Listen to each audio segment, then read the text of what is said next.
your blue is not enough. Start tayo. Prepositions of location, at, in, and on. If ever na hindi nyo ako naririnig, or usually pag naririnig din nyo ako ng malinaw, comment nyo yung school where you're studying. Yeah, dun sa chat box. Para lang alam ko na naririnig ninyo ako at saka malinaw. Okay? Pa-message sa chat box ng school where you're studying. Guys, para malaman ko kung naririnig nyo ako. Hello guys. Okay. So yeah, malinaw naman, ibig sabihin. So napapakinggan nyo ako. If ever you have questions, raise nyo lang dun sa chat as well. Okay? So start tayo. Ito na, mahirap na topic to. So tulungan nyo ako. Magre-review ako kasi for thesis ko din. Kasi I am revising my thesis for my master's at UP. Okay. Prepositions of location, at, in, and on. Last time, diniscuss natin to, prepositions of time. Yung prepositions of time ng in tsaka ng on. Pero mas mahirap ngayon kasi location. Tsaka, ba't mahirap? Kasi nga, sabi ni Marian Salz Garcia, chapter 15 of the grammar book, yung color blue, that you can buy in the National Bookstore, worth 750 pesos, na binigay ko yung soft copy last time sa inyo, di ba? I don't know kung natanggap ninyo. Ano siya, sabi doon, prepositions are notoriously difficult to learn kasi I remember Professor Karaan shared in our class, bakit daw mahirap? Kasi when she asked different people from US daw, in different parts of US, to refer to a particular object, to refer to a particular location, iba-iba daw yung ginagamit ng Americans. So, confusing siya. Pero, this reference that we're using is from from Purdue University, and very reliable din to and ginagamit. So, kapag ka-guided naman tayo ng magandang reference, maganda yung understanding na magkakaroon tayo for that subject. Kaya dito natin siya binibase. Again, this is from Purdue or from Purdue University. Prepositions of locations, at, in, and on. So, aralin natin. Graphics for this handout were developed by Michelle Hansard. Okay? So, let's go over this. Okay? Prepositions expressing spatial relations are of two kinds. Pag sinabi ninyong spatial, tumutukoy sa lugar. Okay? Prepositions of locations and prepositions of direction. Ibig sabihin yung lugar, tsaka pag sinabi niyong direction, from one point to another.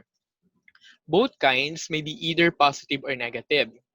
Prepositions of location appear with verbs describing states or conditions. Papaliwanag natin yan mamaya kapag nakakita tayo ng mga samples. Okay? Again, prepositions of location appears with verbs describing states or conditions, especially B. Prepositions of direction appear with verbs of motion. This handout, the one that we are to discuss now, yung i-discuss natin ngayon, deals with positive prepositions of location that sometimes cause difficulty or hindi pagkakaunawa. Ito yung nakaka-cause kaya tayo nako-confuse sa English, kaya hindi natin nagigets. So, mainam na maaral natin yung in, on, and at. Okay? The handout is divided into two sections, dalawa. The first explains the spatial relationship expressed by three prepositions, yung in, on, and at. So, yung una, spatial relationship. Spatial, pag sinabi natin spatial, has something to do with, tignan na rin natin yung definition para mas solid, okay? Pag sinabi natin spatial, relating to or occupying space. Okay, tumutukoy sa space. Okay? Next tayo. The second, dimensions and prepositions. Prepositions differ, nag-iiba siya according to the number of dimensions they refer to. We can group them in three classes using concepts from geometry. Meron tayong point, meron tayong surface, meron tayong area or volume. So yung mga hindi into kala niyo yung English, pang-English lang. Yung mga math concepts related, magagamit mo rin dito. Again, tatlo yung tingnan natin punto, yung surface, okay? Tapos yung area or volume, okay? Halimbawa, yung kung yung Rubik's Cube halimbawa, pag sinabi nating point, kunyari, yung corner lang nun, isang point lang yon. Pero kung sabihin natin surface ng Rubik's Cube, isang side nun. Pero pag sinabi mong volume, yung space na ino-occupy ng buong yun. Okay tayo, yun yung pinagkaiba ng tatlo. So, alamin natin. Pag may tanong kayo, mag-message lang kayo. Or sa tingin niyo iba dapat yung pagkaka-define dapat. Nag-agree ka ba doon, Teresa? Kasi Teresa ang tamang bigkas dito. How do you pronounce your name, Teresa? Ha? Teresa po. But was there someone who told you dapat Teresa? Hmm, Oh, no. yun daw yun Wait, tong oo. English teacher po namin nung grade 6. English teacher lang din magsasabi, no? Yes, ang tamang bigkas daw dyan ay Teresa. Parang Therese, pero A eh. So, nabubulol ako. So, Teresa dapat siya. Okay? Kasi ba Saint Therese? Okay, next tayo. Opo. Pag English teacher, sila talaga yung nagsasabi ng ganyan, eh, no? Okay, so point. Di ba parang halimbawa Rubik's Cube, yung corner nun, sample yun ng point. Prepositions in this group indicate that the noun that follows them is treated as a point in relation to which another object is positioned. So mamaya mas maintindihan ninyo yan kapag ka nag-proceed tayo sa samples. Basically, kung Rubik's Cube, ang sample ng point doon ay yung corner halimbawa. Okay? Surface. Pag surface, kung Rubik's Cube yan, wait lang mag-mute tayo ng ng madlang people. Ayan, good. Pag sinabi nating surface, kung yung Rubik's Cube hawak mo, di ba yung Rubik's Cube ganun yon, isang side nun, surface yon. Bakit natin dinidiscuss to? Kasi prepositions of location yung i-discuss natin. Kaya alam nyo dapat, or nai-imagine nyo dapat yung location. Okay tayo doon. Pag di ninyo mag-get, sabihin ninyo. Pag area or volume, di ba halimbawa Rubik's Cube, kung yung area or volume yung tinutukoy, yung space na ino-occupy nung mismong Rubik's Cube, ibig sabihin yung loob. Okay tayo doon. Tatlo yung pinag-usapan natin na point, surface, tsaka area or volume. Okay? So, prepositions in this group indicate that an object lies within the boundaries of an area. Ibig sabihin, kung enclosed space siya, kunyari, meron tayong Rubik's Cube, yung loob nun, or wag na lang Rubik's Cube, isipin nyo na lang box. Kung may box, yung loob ng box na yon. Okay tayo doon? Within the confines of a volume. Okay? So, yung area or volume, kung meron kang box, tumutukoy siya dun sa loob nun. Yung space na ino-occupy nun. Isipin nyo na lang yung bahay ninyo. Kunyari, box. Nasa loob kayo ng isang box na malaki. So, nandun kayo sa loob nun. Ng area or volume ng bahay ninyo. Okay? Notice that although in geometry, surface and area go together, again, surface and area go together because both are two-dimensional. Ibig sabihin, pag sinabi niyo, di ba pag two-dimensional, kunyari wala siyang, hindi siya 3D, di ba? Two-dimensional is parang flat surface lang. Okay tayo doon. In grammar, area and volume go together because the same prepositions are used for both. Again, area tsaka volume, they go together. Again, ano yung volume or area?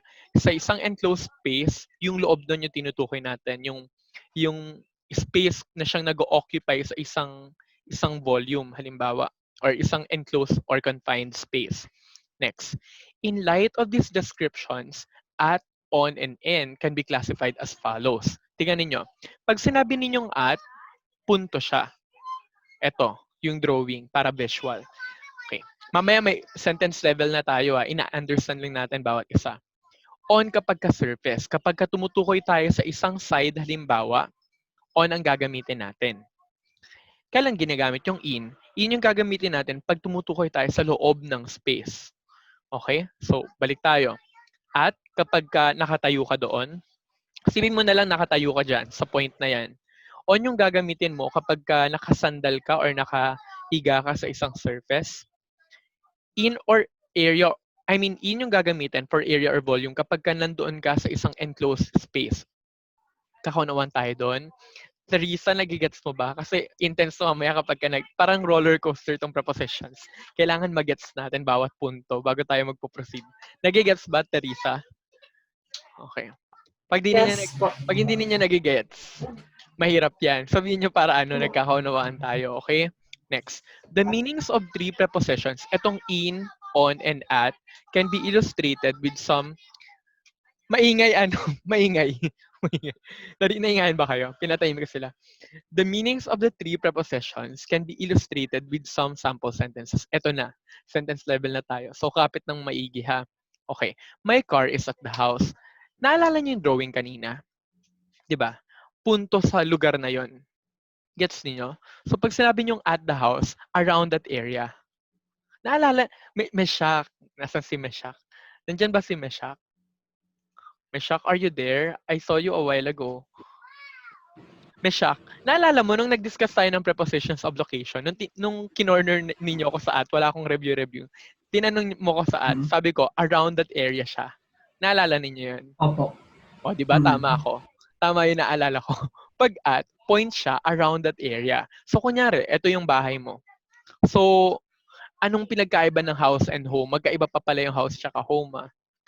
So, Zeki, anong pinagkaiba ng house and home? Sa English, ang dami talaga mga ganyan, guys. Yung mga magkakaiba-iba.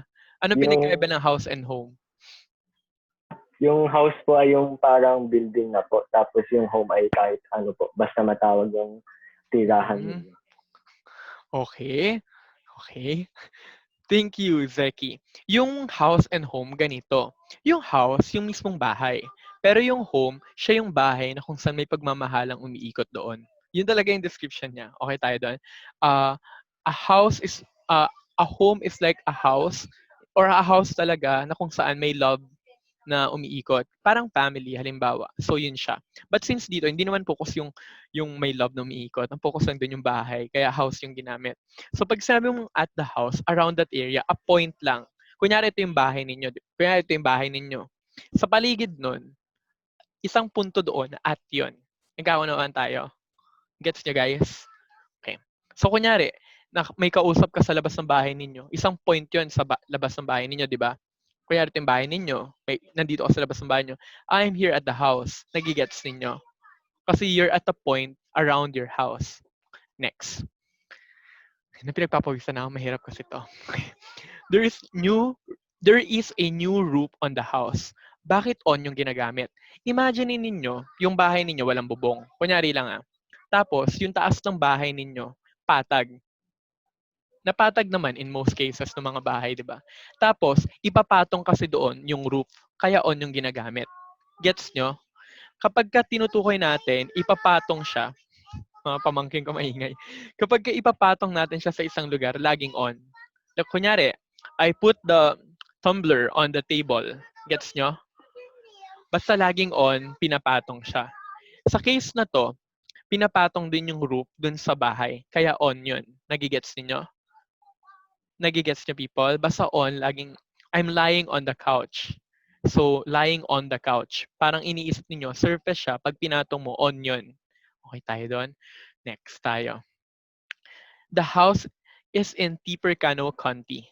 Bakit in yung ginagamit dito? In ang ginagamit kasi ina-assume na tong area na to ay isang enclosed space or area kung saan nandun yung bahay. Nagigets ninyo? Kung bakit in yung ginagamit doon? Kasi again, itong area ng Tipercano County. Yung county, guys, isipin yun, ano lang yan, parang counterpart niyan. Ang counterpart niyan ay municipality or parang city. Nagigets ninyo? Zeki, nagkakaunawaan tayo. Okay. Pero yung county kasi, Yes po. Uso yan sa US. Wala naman tayong county sa Pilipinas, di ba? So, imagine niyo yung Tipercano County, isa yung enclosed space. Sa loob nun, nandun yung bahay ninyo. Kaya in yung ginagamit natin. Okay tayo doon? The house is in Tipercano County. Gets, people? Yung county, tandaan ninyo para siyang municipality or city. Pero syempre sa US yung meron yan. Next tayo. Wala kayong tanong doon sa in, on, and at. Next. There are 5 rooms in the house. Bakit in yung ginagamit dito? Zeki, bakit in yung... So, kung titingnan ninyo yung house, pwedeng gamitan siya ng at. Pwede mo siyang gamitan ng on. Pwede rin siyang gamitan ng in. Pero sa magkakaibang sitwasyon, mo gagamitin yung in, on, and at. Kung titingnan natin dito, there are 5 rooms in the house. Bakit in yung ginagamit dito? Zeki. Nasa loob po. Very good. Kasi may enclosed space. Di ba naalala ninyo yung volume or area? Isipin nyo yung bahay, isa siyang box. Sa loob nun, nandun yung 5 rooms. Kaya in yung ginagamit. Nasa enclosed space siya. Kakabulol. Nasa enclosed space siya or area. Pero ito yung nakakalito dito. Kaya maraming tao nalilito. Sa house, pwedeng mong gamitin yung in, pwede mong gamitin yung on, pwede mong gamitin yung at. Pero sa magkakaibang sitwasyon mo siya dapat gamitin. Pero dahil nga yung 5 room dito or 5 kwarto dito, 5 rooms or 5 kwarto dito ay nasa loob ng enclosed space na bahay, in yung ginagamit natin. Okay? Very good, Zeki. Thank you. Which has a lovely fireplace in the living room. In din yung ginagamit kasi nasa loob ng room na yon yung fireplace. Alam niyo ba yung fireplace? Yung parang ano, parang chimney thing. Syempre chimney yung ano sa taas, 'di ba? Pero yung fireplace, yung parang pang-frozen. Yung kung saan natunaw si Olaf. Tama ba? Parang ganun yung fireplace, 'di ba? Syempre ano, tatry nyo lang yan sa Baguio.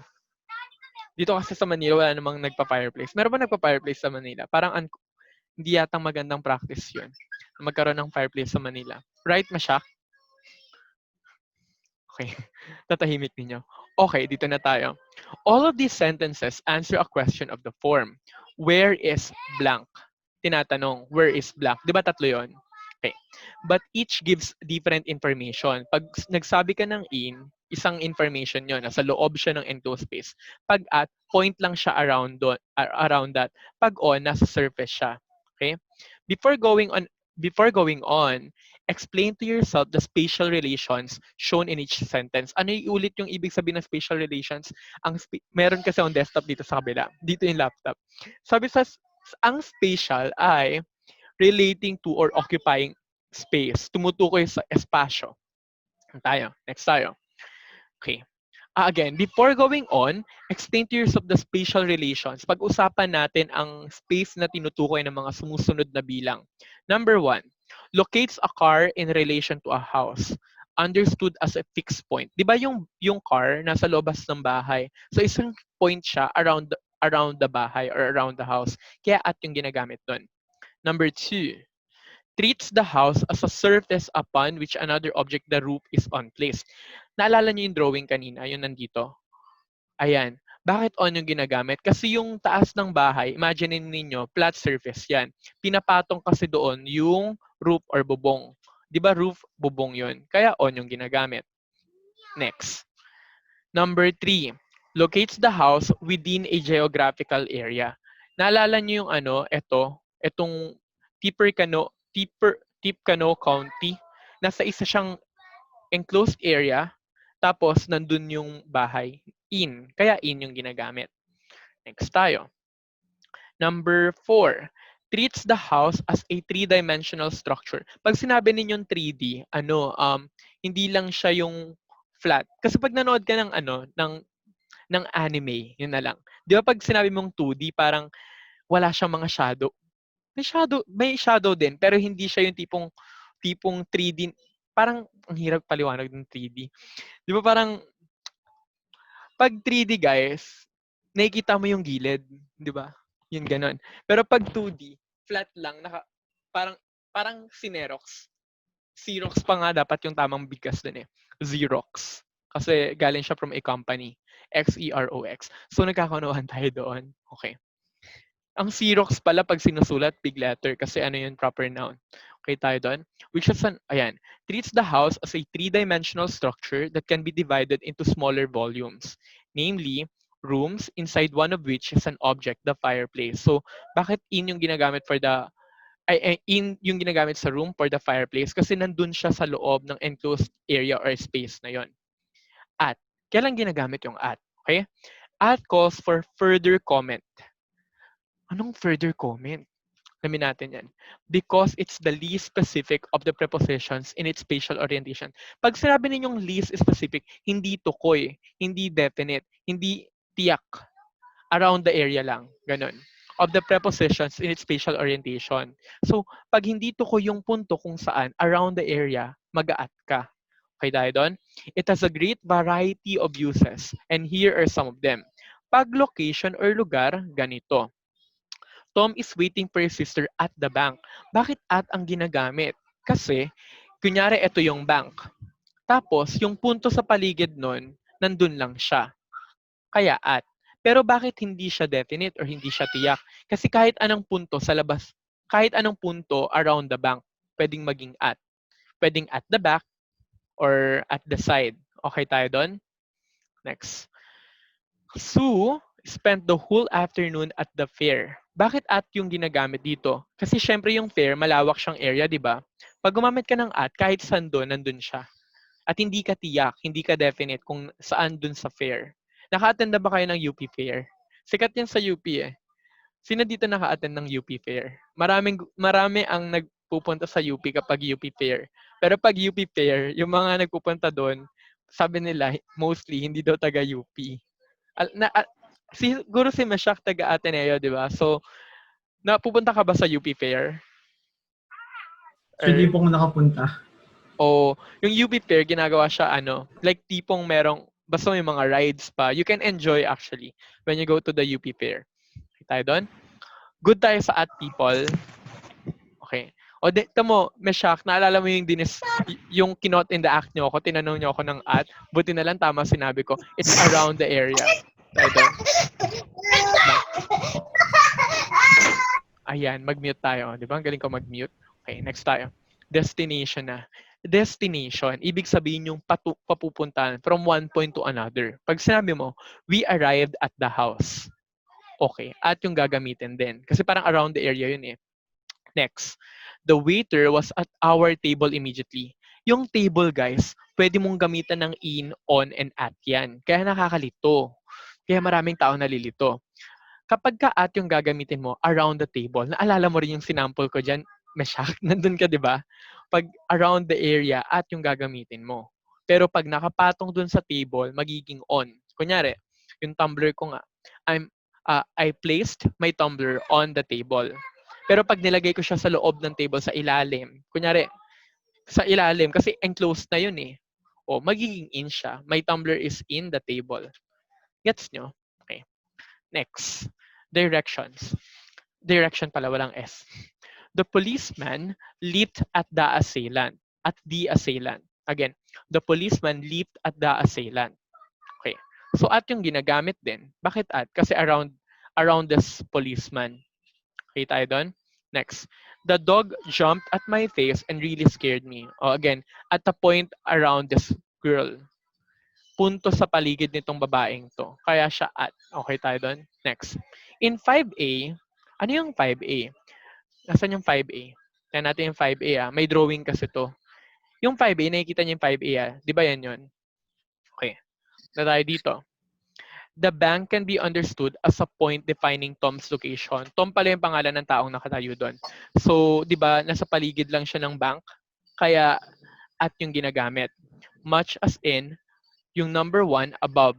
It makes less sense to think of a fair as a point in 5B. Since fairs are usually, naalala niyo yung fair dito sa 5B, yung drawing? Ito yung drawing ng 5B. Pag sinabi nating fair, nandun lang siya around. At din yung gagamitin. So sabi dito sa description, it makes less sense to think of a fair as a point in 5B. Since fairs are usually spread out over a fairly large area, nakakalat. And true enough, at yung gagamitin, kasi hindi ka naman definite dun sa place na tinutukoy mo. Kasi fair, di ba, nakakalat yan kapag ka may fair ka. May Ateneo fair ba, Meshak? Parang dapat may Ateneo fair. Meron po. Maganda ba pag Ateneo fair? Di ba ako pag Ateneo fair? Or okay lang? Sa senior high school po namin, nagkaroon po ng fair. Okay lang naman po. Okay. Siguro next time makatin tayo ng Ateneo fair. Okay. So probably, again, okay. Probably at is used in this case. At yung ginagamit just because it's the least specific preposition. Ibig sabihin ng least specific, hindi tukoy or hindi definite yung lugar na tinutukoy. Okay tayo doon? It defines Sue's location with respect to the fair. Yung fair na to, yung nakita ninyo, ang pangalan pala ng babae dito, Sue. Siyempre nandito sa sentence, di ba? Hindi naman tukoy yung kung saan siya doon sa fair na yun. Kasi di ba nakakalat lang yung fair? Or kalat lang sa area yung fair. Para siyang perya. Ganon. Parang perya yung fair eh. Parang ganon. Yung idea. Okay tayo doon? Next. Probably, at is used in this case just because it's the least specific preposition. It defines whose location. Wait lang. Mute natin. Ayan. Okay, good. Nag-i-static eh. With respect to the fair rather than some other place. Yung 6A naman, balikan natin yung picture ha. Ganito ako mag-aral, talagang tinitignan ko isa-isa. Okay? Nakikita nyo to, yung may dalawang tao papunta dun sa bahay. Tingnan natin yung paliwanag dito. Sabi dito, nasan yung 6A? Ayan. In 6A, At daw exhibits is cause or effect relationship with to, which cannot be used here. Arrival at a place is the result of going to it. For more on this relationship, see the handout. Ayan, iba pang ano to, topic. Dito na tayo sa 7A and 7B. Ano yung picture ng 7A tsaka 7B? O tingnan nyo tong picture ng the policeman leaped at the assailant tsaka the dog jumped at my surface and really scared me. Okay. Kaya natin paliwanag doon. Sa 7A and sa 7B, show that with certain verbs of motion, ano yung motion na certain verbs natin? Yung act of leaping, di ba pag leaping ano, yung wide na talon. Ano sa Filipino yung leap? Hindi siya hakbang, hindi siya ano yung leap sa Filipino? Yung talon na malawak, yung malayong talon. Anong tawag niyo doon, guys? Alam niyo ba yung leap na ganun? Yung pag tumalon ka malayo.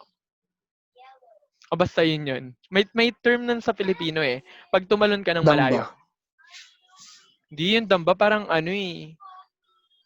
Oh, lundag. Lundag, parang lundag. Nagigets nyo? So, leap, ganun. Thank you, Wanda Maximoff. Ganda nung name ni Wanda no Maximoff. Parang foreigner. Okay. Mag-mute tayo, guys. Ayan. Yan. Balik tayo. Dito naman sa pangalawa, act of jumping. So, nakita ninyo from one direction to another. 7A and 7B, balikan natin paliwanag. Pinapakita daw nito that with certain verbs of motion, yung paglundag, tsaka yung pagtalon, at may be used with the same meaning as its directional counterpart too. That is direction towards something. So, at ang gagamitin natin. Paano yon? At direction going to the face, at my face. Direction going to the assailant, at the assailant. So, at yung gagamitin natin in that case. Okay tayo? Next tayo. Kailan ginagamit yung in tsaka yung on? Okay. Nouns denoting enclosed spaces. Ibig sabihin ng enclosed space, parang, kunyari, imagine mo na lang ang sarili mo. Nasa loob ka ng isang box. Yung loob ng box na yun, yun yung enclosed space. Okay ba yun, Raymark? Raymark? Nagkakaunawang ba tayo, Raymark? Cavillas. Okay. Yung iba tinatawag ko talaga, okay? O again, imaginein mo yung sarili mo, Raymark, nasa loob ka ng isang box. Yung enclosed space na tinutukoy, yung space sa loob ng box na yon. Pero syempre, hindi naman laging nasa loob tayo ng box. Pwede namang yung isang building, di ba mukhang box din naman yung building? Pag nasa loob ka ng building na yon, parang enclosed space mo na rin yon. Or halimbawa, nasa loob ka ng isang room, imaginein mo, yung space sa loob ng room na yon, yun yung enclosed space mo. Okay tayo doon? Enclosed space, ibig sabihin yun yung may harang. Parang ganun. Ay, hindi. Bilog pala to. Kunyari, box to. Tapos yung loob doon, yun yung enclosed space. Okay? Kailangan ganun, tapos ganun. Yun na doon sa loob nun. Parang Rubik's Cube. Yung loob nung Rubik's Cube, yun yung enclosed space mo. Okay tayo doon? Next. I-mute natin ang mga madlang republic. Okay, good tayo. Next.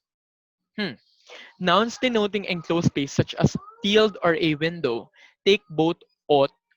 Ginagamit niya yung on tsaka in. Pwedeng gamitin yung on. Okay, again. Take both on and in. Yung prepositions have their normal meanings with these nouns. On yung ginagamit when the space is considered as a surface. Halimbawa, again, yung kanina nga, the phone is on the table. Ibig sabihin, yung phone, nasa surface siya ng table. Gets nyo? Pag surface, ibig sabihin, kunyari ito yung table, di ba? Ganun yung table. Di ba ganun yung table? Pag nakapatong yung phone mo doon sa table na yon, on yung gagamitin natin. Okay?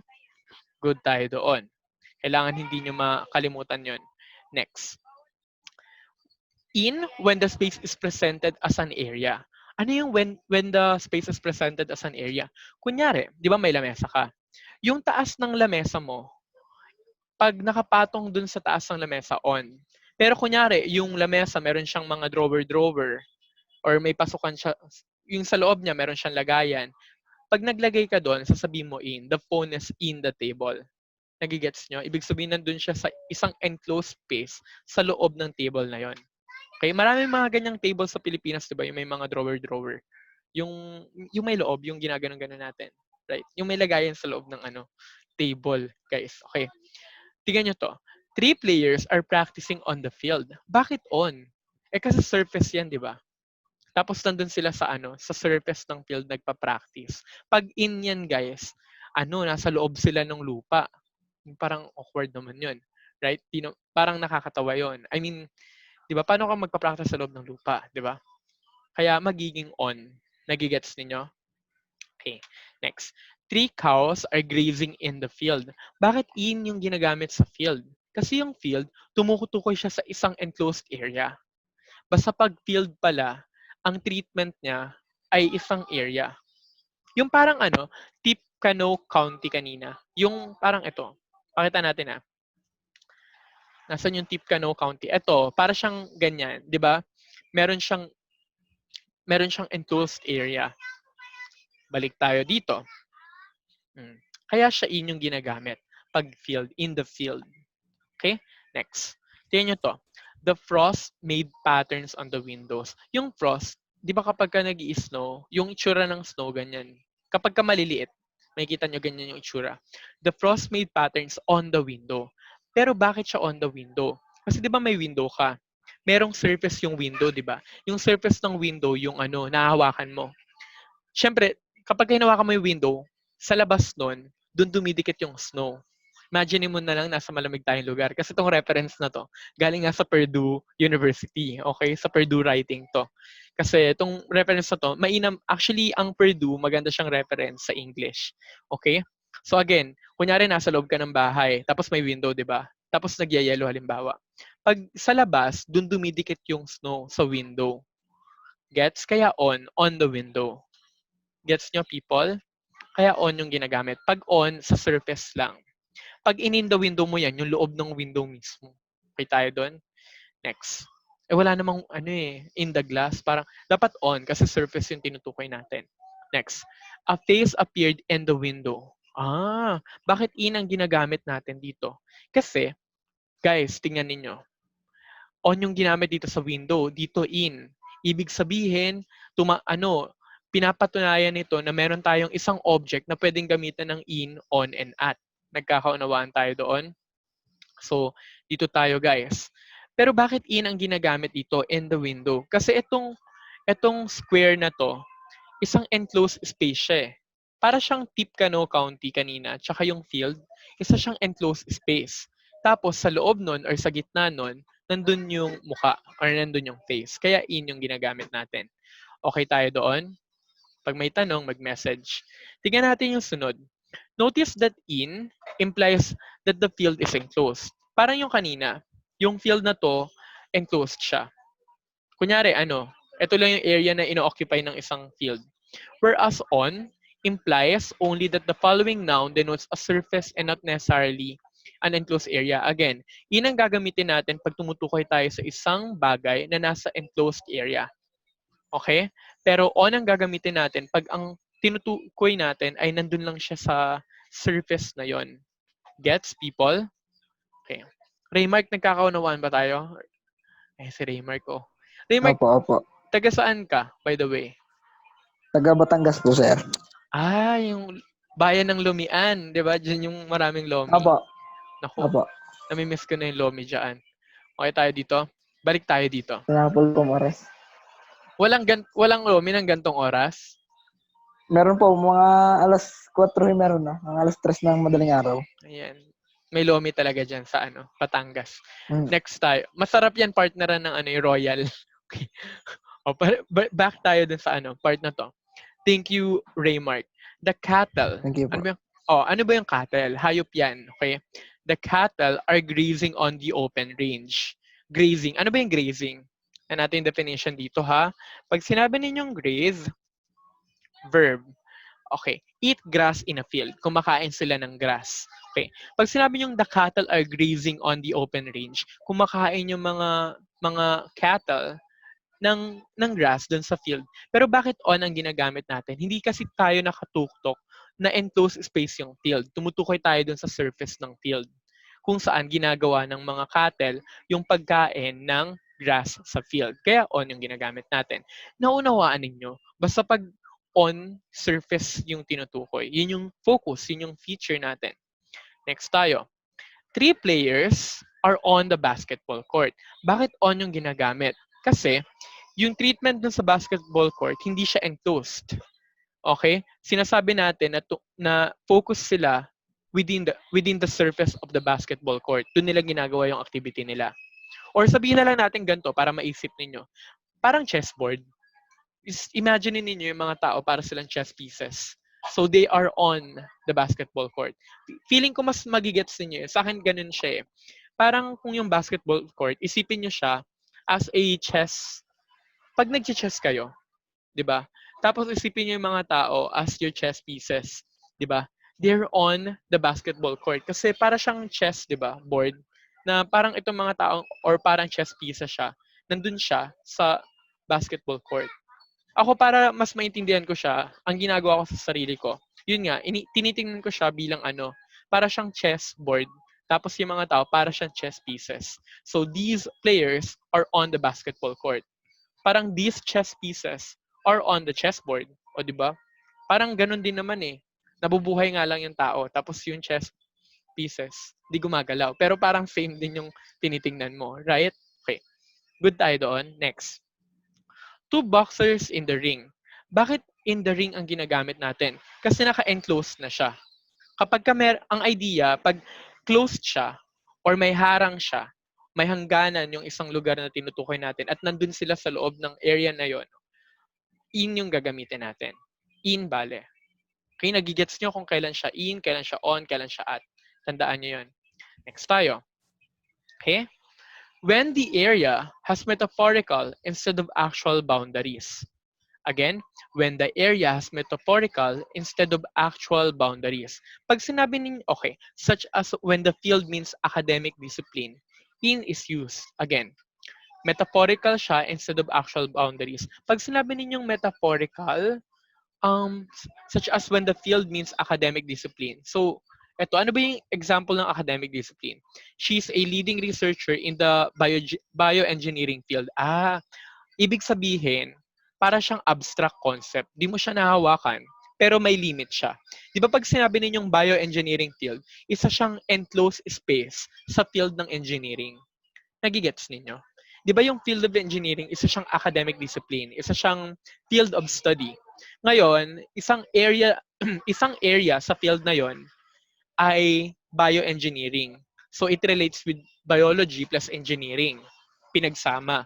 So, kaya siya enclosed space sa field na yon. Pero hindi naman siya yung tipong madodrawing mo talaga. Abstract kasi siya, hindi mo siya mahahawakan. Okay tayo doon? At inang gagamitin natin pag academic discipline. Okay, nagigets ninyo? Kasi para lang siyang para lang siyang cloud.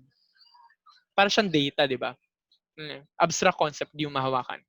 Guys, ang Zoom, nagsasara siya every 40 minutes. We're on our 40th minute na.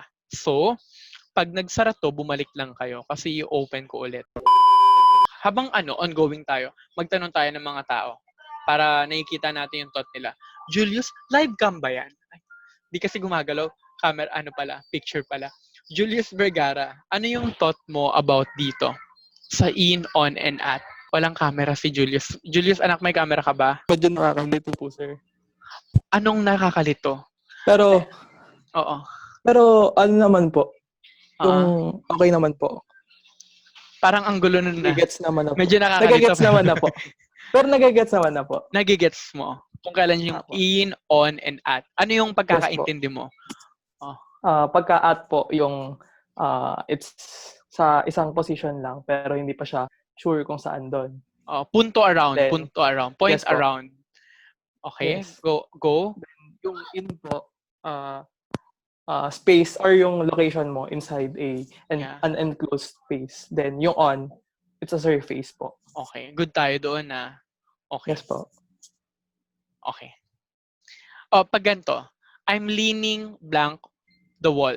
Yung ba yung leaning nakasandal? Anong gagamitin mo doon? Nakasandal ka sa wall. I'm leaning blank the wall. Anong gagamitin mo doon? On, sir. On. Very good. So, on yung gagamitin kasi nakasandal ka naman eh. Pag leaning in the wall, my God, paano mo gagawin yun? Paano ka nakasandal tapos nasa loob ka ng wall? Na-imagine nyo ba? Kaya kailangan alam natin yung rule kasi magiging confusing kapag lalo na kunyari, pipili ka ng profession na architect or magiging engineer. So sabi nila ang bigkas daw ng engineer. So engineering, entrepreneurship. Ganun daw dapat bigkasin eh. So imaginein mo 'yon, maging architect ka or engineer ka. So hindi ka marunong mag-describe ng ganun. So mahalaga na alam mo yung ganun. Yung ganun. So alam mo i-describe yung location para malinaw. Okay? Next tayo. Several common uses of in and on occur with street. Ito na. Yung maraming nalilito dito. Several common uses of in and on occur with street. Tingnan niyo yung street, guys.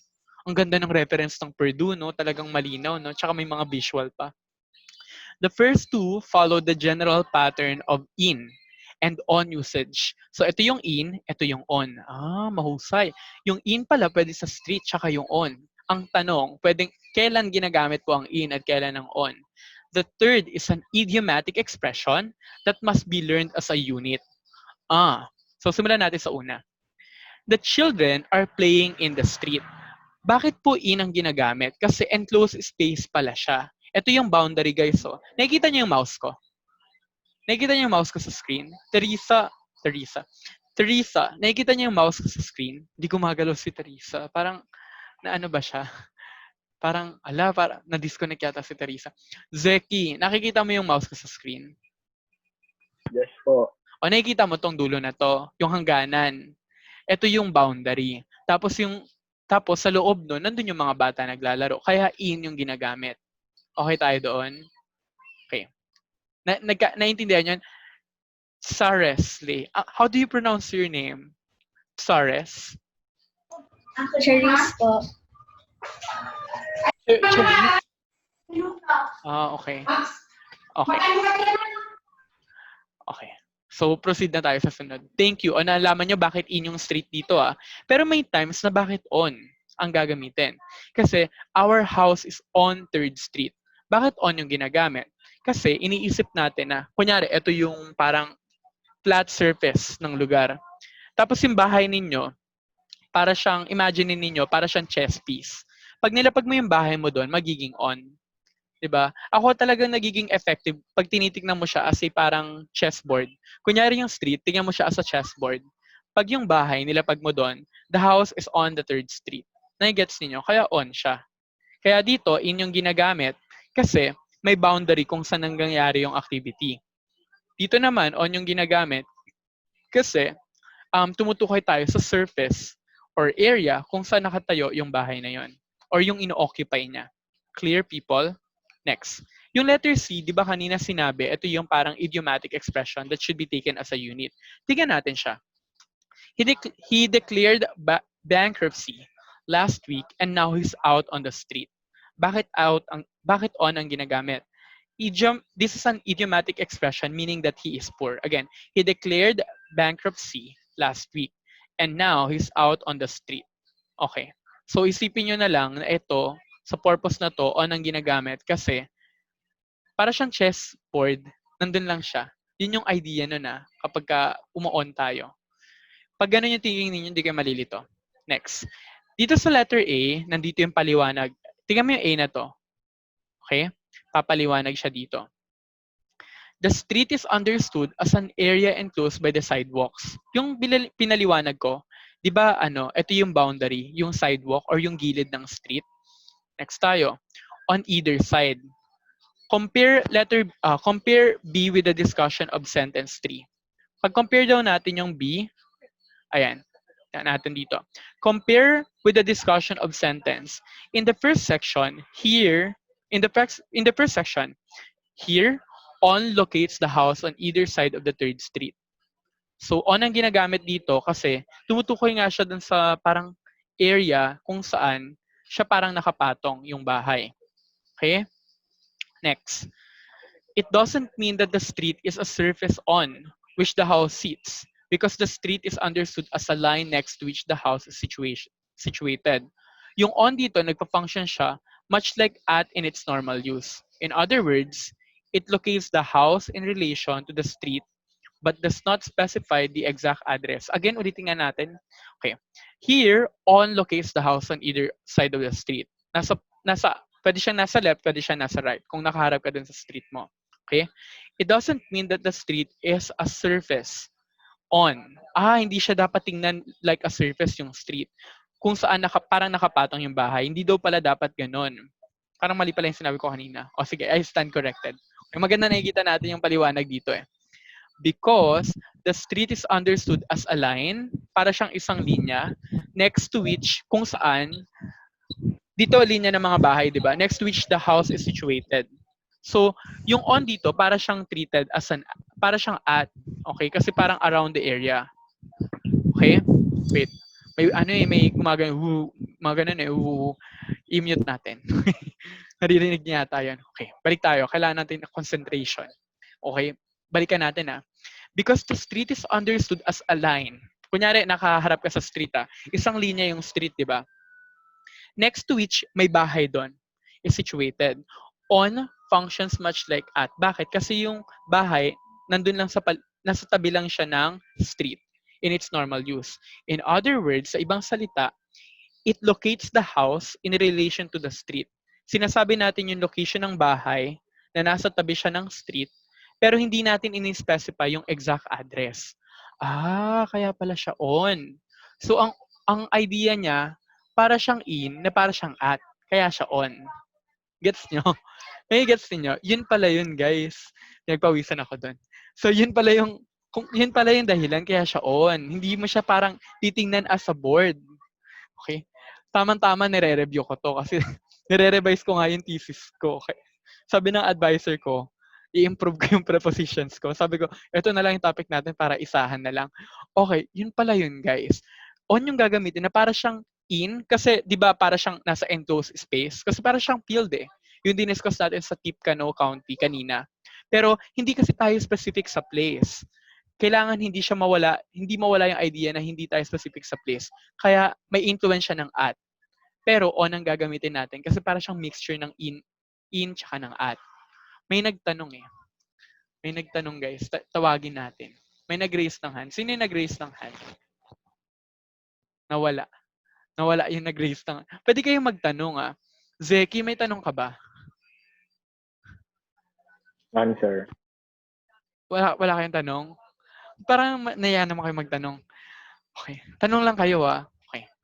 Libre magtanong. Good yun, people So, again. Ito yung street, di ba? Nasa na yon? Because the street is understood as a line. May isang linya ng street. Kunyari, nakaharap ka sa kalsada. Next to which, nandun yung bahay. On functions much like at. Kasi hindi tayo definite saang point Around lang in its normal use. In other words, it locates the house in relation to the street. Pero hindi natin ini-specify yung exact address. Kaya, for that purpose, at is used because the address is like a particular point on the line. Okay tayo doon? Compare. Here. Our house is at 323 3rd Street. Tapos sa letter C naman, okay. Out on the street is an idiom meaning poor or destitute. O basta yun na lang isipin ninyo. Okay? Na-discuss. Wait lang, kailangan natin i-discuss to. Kaya natin to. Again, wait. May mga madlang people na tumutulong sa atin. Ayan. Sabi ni Meshach, hindi ako marinig. Pag hindi ako marinig, sabihin niyo. Sabi ni Meshach, tama po ba ito? Our house is located at the end of the 3rd Street. Sige po. Pero ito nga, tingnan natin yung sample Our house is on 3rd Street. Pero kasi at the end ang tinutukoy mo Meshach. So kasi gumagamit tayo at the beginning tsaka at the end. Magbabago rin siya. Kasi you're referring na Meshach at a point within a part of a whole. Di ba ang hirap pag na-English? Para tayo nagbabiology, guys. Dinidiscuss natin yung part. So, magiging at dyan, Meshach, kasi, imagine mo, ito yung, kasi tinanong ni Meshach, ay buti na lang, tinanong niya sa everyone, nakikita ninyo. Our house is located at the end of the 3rd Street. Ito yung kabuuan. Yung end, part nun. Isang punto doon, tinutukoy mo, kaya magiging at. Tapos around that area, nag-situate yung house mo. Kaya at siya. Okay? Pero in this case, on 3rd Street. So kapag pala street, ang gagamitin, on. Okay. Good tayo doon. Hirap pala nito. Okay, next. So tatandaan nyo na lang yan pag nag-exam kayo. pag street on. Okay? Pero maganda to, nalaman ninyo bakit on yung ginagamit sa street. Yung per do, pinapaliwanag niya, di ba? Pero kung di ninyo naintindihan, normal lang yan. Kasi mahirap talaga to. But at least, yung effort ng per do, tinatry niya naman ipaliwanag, di ba? So, tinatry lang din natin intindihin. Okay? Next tayo. Pag meron kayong ibang thought, sabihin nyo, okay. For that purpose, ay, nasa na tayo kanina? Okay. Because the street is understood as a line next to which the house is situated on functions much like at in its normal use. In other words, it locates the house in relation to the street but does not specify the exact address. For that purpose, at yung gagamitin natin is used because the address is like a particular point on the line. O, di ba? At yung gagamitin pag point. O, di ba may shock? Sabi sa'yo eh. At yung gagamitin mo rin for end. Basta, punto around that area at yung gagamitin mo. Okay? Compare. Our house is at 323 3rd Street. Okay. In C, out on the street is an idiom meaning poor or destitute. Ano na tayo dyan? Graduate na tayo dyan. Next na. Tumagal na tayo doon eh. Okay, next tayo. In and on are also used with means of transportation. Ito na. Lumalabas to sa examination, guys. In and on for transportation. Alam nyo, pag nag-exam kaya, nag-elimination ako nito eh. Legit. Alam nyo ba yung elimination? Yung parang, ito, hindi na to kagad magiging sagot. So, parang pinipili ko na lang talaga yung best dun sa options. So, tingnan natin. In and on are also used with means of transportation. Ibig sabihin yung sinasakyan mo. In is used with a car. Bakit naman in ang ginagamit sa car? Kasi di ba pag pumasok ka ng car, enclosed space din yun eh. Imagine mo na lang parang box yung car. Pag pumasok ka doon, you're inside the car. Di ba? Nagigets nyo? Kaya siya enclosed space. On naman, ang ginagamit pag public or commercial means of transportation. Parang ang duga, no? Kapag ka yung car mo, in use with the car, in ang gagamitin. Pero pag public or commercial transportation, tulad ng, ano yung public means of transportation? Halimbawa, train, ship, tsaka plane, tsaka bus. Ito pala yun. On ang gagamitin natin. Gets nyo, guys? Pero ang galing, no? Bakit kaya on yung ginagamit kapag pag public means of transportation, tapos in sa car. No? Naisip nyo ba yon? Pero ito yung rule na sinasabi niya. Pag car, in daw. Pero pag public or commercial means of transportation, on. So, sabi dito, ito na yung dulo. O, di ba? Black na to eh. So, sabi dito, some speakers of English make a further distinction per public modes of transportation. Again, some speakers of English make a further distinction per public modes of transportation. Kung saan, using in when the courier is stationary. Pag stationary, hindi gumagalaw. Gets niyo yun? You're not moving. Diba? Hindi yan stationary na letter E. Stationary na letter E. Papel yun, guys, yung mabango. Alam niyo ba yun? Zeki, alam niyo ba? Nakakita na ba kayo ng ganun? Scented paper. Stationary yun na letter E. Stationary na letter A, you're not moving. Pag stationary ang isang, di ba sa physics dinidiscuss yan? Grade 10 ba ang physics? Charis, anong grade ang physics dinidiscuss? Sa amin po, grade 12. Oh, saan school ka ba, Charis? Sa UP Visayas po. Oh, sa Iloilo ba yan? Yes po. Oh, ang ganda ng UP dyan. Dalawa yung UP sa Iloilo eh. UP Miagao tsaka UP Visayas. Oh, really nice. At masarap yung biskotso dyan, di ba? Yun yung known for Iloilo, biskotso. Di ba? Tama ba, Sharif? Yung po, meron po sa Bongbongs at sa Mercy. Tsaka sikat din dyan yung bulalo. Right? Yung kansi po. Oo. Di ba? Galang tunay eh. Okay. Thank you, Charisse. So, yun. May kita natin dito. Some speakers of English make a further distinction per public modes of transportation. Kung saan in, when the carrier is stationary, kailangan hindi ka gumagalaw sa loob na yon. On naman, kapag you're in motion. Kasi pag you're on motion sa isang sasakyan, parang treated mo na yung area na yon as a space eh. Or surface yung iniisip eh. Parang yung mga naglalaro kanina. Tingnan natin yung mga nagbabasketball kanina. Tingnan yung mga nagbabasketball kanina. 3 players are on the basketball court kasi they're moving eh. 'Di ba? Gets nyo, people? Oh, kaya siya ganun. In kapag naka-focus ka na nandun lang siya sa isang enclosed space na yon. Okay? Tingnan nyo yung sample dito. My wife stayed in or on the bus while I got out of the rest stop. Ibig sabihin, pwede siya maging in or on in this case. Depende sa sitwasyon. In kapag ka stationary siya, on kapag ka maligalig siya. Na parang ganun. My wife stayed on the bus while I got out at the rest stop. Next. Meron si Yana. The wheels on the bus go round and round. Okay. The wheels on the bus go round and round. Okay. Pero guys, ang grammar natin, kailangan hindi tayo nagbe-base sa songs kasi may poetic license, di ba? So, best na tinitingnan natin yung rules. I mean, we assess our grammar based on the rules, pale. Doon tayo sa second sentence. The passengers sat in or on the plane while sat in or on the plane awaiting takeoff. Again, yung in and on pwede sa sentence na to pero magdidepend sa sitwasyon or context. Kung saan sinasabi dito, pag stationary or di sila moving, in yon. Pero pag moving sila or in motion sila or gumagalaw sila doon, magiging on.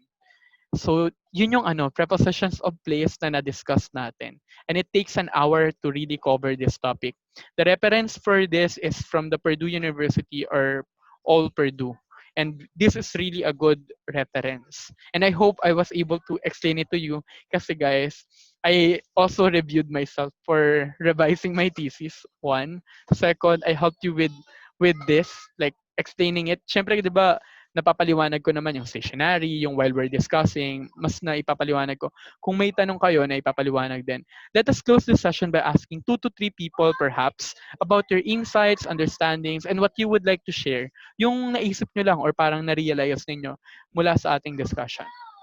Tawag tayo. Okay? Ayan. Zeki, ano yung mo? Parang understanding, insight, realization, comments, suggestion, recommendation, ganun. Dami, no? So, yun. Para mas mahaba pa yung sinabi ko sabihin na actual ni Zeki.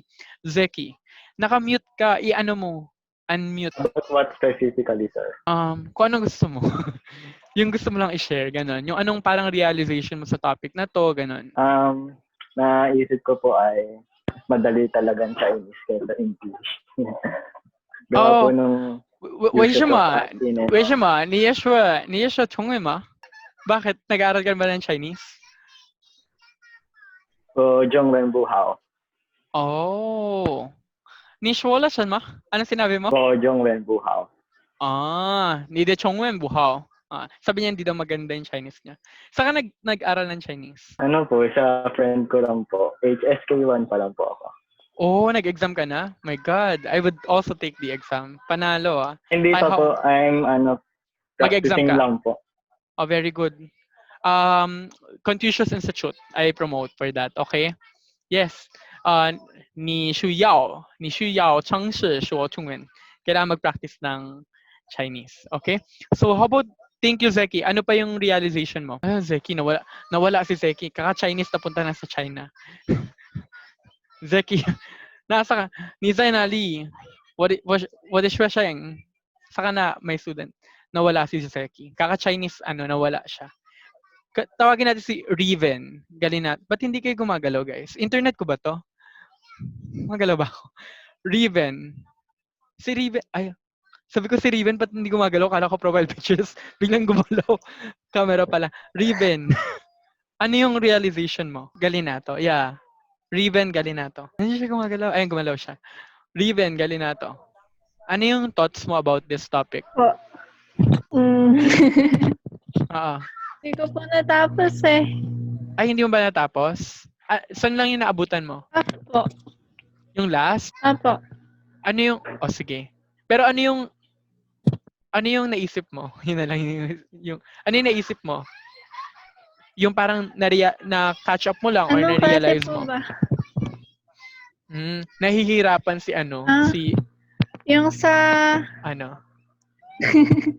Sige lang, share ka. Ano yung naabutan mo? Doon lang po sa Saan hanggang sa... Turo natin. Dito ba? Yung doon po sa may road na po. Ano yung realization? Sa may road na po. O, kaya nga, papunta na tayo doon. Eto ba? Hindi pala. Road pala, sabi ko yung lugar, no? Siya nga din ako, no?